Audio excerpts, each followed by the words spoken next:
The room was too quiet for a delivery room.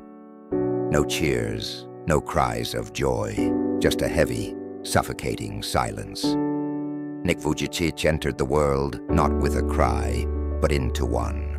Born on December 4th, 1982, in Melbourne, Australia. The room fell still when the doctors saw him.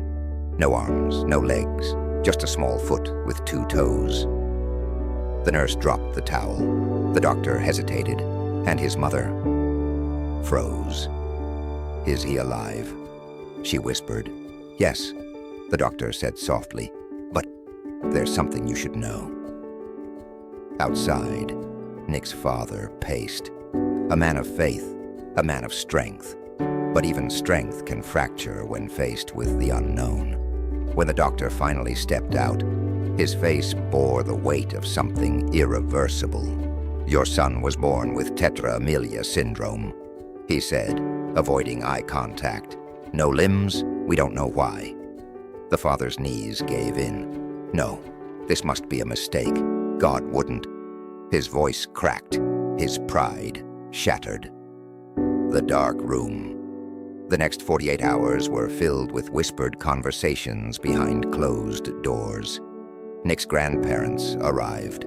His aunt, a local church elder. The questions were cruel, even when wrapped in concern. How will he eat?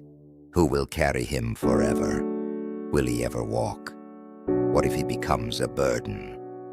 And finally, the question no mother should hear. Should you give him up? His father sat in a chair, Bible in one hand, hospital paperwork in the other. "I don't know if I'm strong enough," he told his wife. "Then I'll be strong for both of us," she said. She walked into the nursery, where Nick lay in a tiny bed, wrapped loosely in a blanket. His eyes were open. They weren't crying, just looking, as if he knew. "I'm your mother," she whispered, bending down to kiss his cheek. "And I will never let you go." The first day of school should be exciting. New books, new friends, a new world.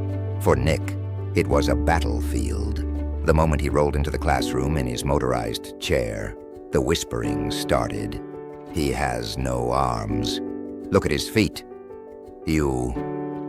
They didn't whisper quietly. At recess, children ran in every direction. Footballs flying, jump ropes whipping the air, laughter echoing through the schoolyard. Nick sat near the fence, alone. He smiled at a few boys. They laughed and ran away. "You don't belong here," one said. "Go play with the trash," said another. A pebble hit his side, then another. He turned away, silent, numb. One afternoon during math class, Nick tried to answer a question using his foot pointer. He got it wrong. The classroom chuckled. The teacher didn't help. "Maybe this just isn't for you, Nick," she said with a sigh. "Some people just aren't made for school." The class fell silent. Nick lowered his head, not because of shame, but because something inside him cracked. That night, Nick lay in bed staring at the ceiling fan as it spun in soft, slow circles. The room was dark, except for the faint glow of his nightlight. He looked at his Bible, then at the blank notebook his mother gave him last Christmas. He took it with his toes, opened to the first page, and began to write slowly. "Dear God, why did you make me like this? Why don't I have arms or legs? Why don't they like me? Why am I alone?" Nick. He hid the letter under his mattress. The night was heavy with silence, broken only by the faint croaking of frogs near the backyard pool.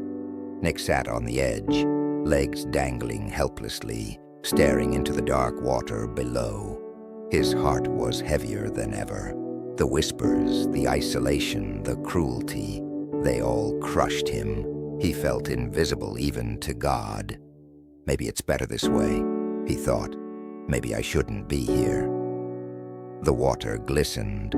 calling him like a quiet escape from the pain. With trembling fingers, well, what he had, he reached for the edge and slowly lowered himself down. The cold water enveloped him, numbing his senses. Just then, footsteps approached. A voice broke the silence. "Hey, what are you doing here?" Nick's eyes flicked open. A young boy with a cane stood at the gate. He looked at Nick with curiosity, unaware of the turmoil raging beneath. "You can't do this," the boy said softly. "Life's tough, but it's worth living." Nick tried to speak, but no words came. The boy smiled and left, leaving Nick soaked and shivering. The next morning, Nick woke to his mother's gentle voice. "Sweetheart, can we talk?" He nodded, drying his hair. She held out a folded piece of paper. "I found this under your mattress. You don't have to carry this pain alone." Nick's eyes welled up. His secret was out. But for the first time, he didn't feel ashamed.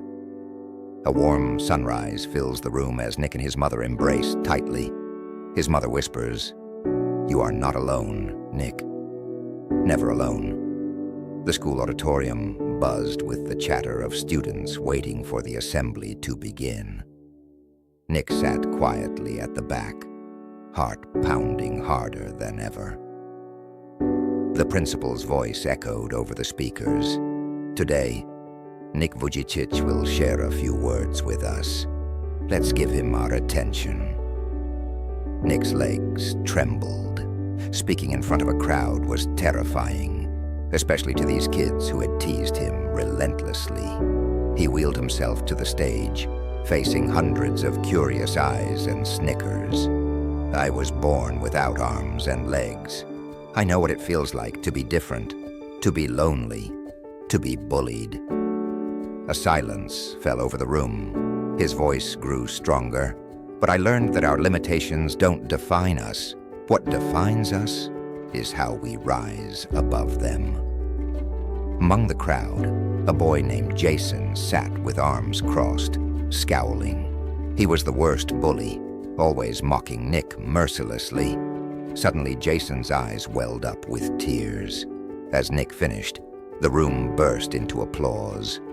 But Jason quietly wiped his tears and left. Later that day, Jason caught up with Nick outside the school gates. I didn't know," Jason stammered, voice shaky. "You saved me today." Nick was stunned.